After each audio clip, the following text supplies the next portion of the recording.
Okay guys, this is a video about Senator Jim Justice, the debt he owes, the financial shenanigans that are going on in his life, and the reason I went down this rabbit hole was in light of everything that's going on with Trump and Elon Musk.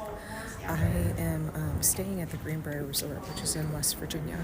It is an incredibly beautiful resort full of so much history. I believe 28 presidents have stayed here, right? Many dignitaries. They hid the diplomats here during World War II. It is just majestic. Let me show you.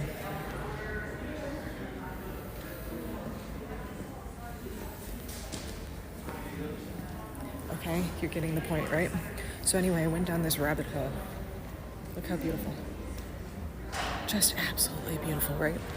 But anyway, I went down this rabbit hole. Who owns the Greenbrier Resort, right? And it turns out that Senator Jim Justice owns it, okay?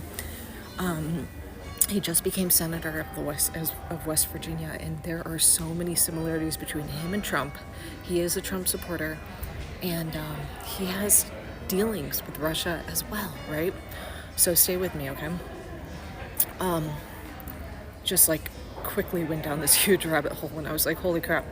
Jim Justice was a Republican who switched to a Democrat to win the governor's election in West Virginia in the year of 2016. 7 months after the win, Jim Justice switched back to a Republican to campaign with Trump, okay? Now, let's learn a little more about this Trump-supporting once billionaire. Because he was once a billionaire, and now he has a negative net worth of something like $1 billion, okay? He has a large farming business. However, things get really interesting when you look into his coal business. The business's name is Bluestone. He inherited this company from his father, right? But he sold Bluestone to a Russian company called Mechel for $568 million in 2009, okay? Justice then bought it back from Mitchell 6 years later in 2015 for $5 million, okay? So, in theory, this business devalued over $500 million, which is shady in and of itself, right? One thing to note here is also that Mitchell is one of the companies that was sanctioned this year in January 2025 by the G7 countries, okay? Pursuant to the Executive Order 13662 in January 2025. In 2022, Justice called an emergency hearing with the West Virginia Investment Board, discouraging them from investing in Russian bank-backed securities, right? He also banned Russian-made liquor in West Virginia. Justice seems to have benefited greatly from doing business with Russia, right? And yet somehow he has an issue with them. Now, the back and forth of companies and funds between Justice and Russia should definitely be investigated by a professional, okay, especially in light of the recent security concerns regarding Trump and Elon Musk and their dealings with Russia, okay?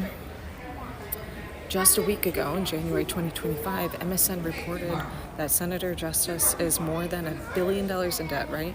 Yet he still flies on a private jet to work from his residence at the Greenbrier Resort, which is where I'm at, okay? Additionally, his coal companies owe the government $434,000 in delinquent mine safety fines penalties. Additionally, Justice is trying to keep tax returns and financial information from public view as federal prosecutors are looking to collect on debt owed by Justice, okay? So we have a lot of similarities between Trump and Justice. They both live on a resort that they own, and they claim it as private residence or, primary residence, which is probably really protective because then it can't get taken, right? Additionally, they both owe a lot of money to a lot of people, and they've done a lot of business with Russia.